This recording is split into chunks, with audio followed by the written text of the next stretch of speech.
ಮಾದೇವ ಮನ್ಸನ ಜೀವ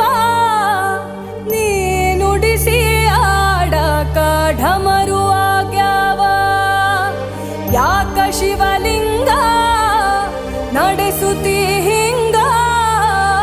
ಏನೇನೂ ಇಲ್ಲಯ್ಯ ನಮ್ಮ ಕೈಯಾಗ ಎಡವಿಸಿ ತಾಳ ಉರುಳಿಸಿ ದಾಳ ನಡೆಸಿದಿ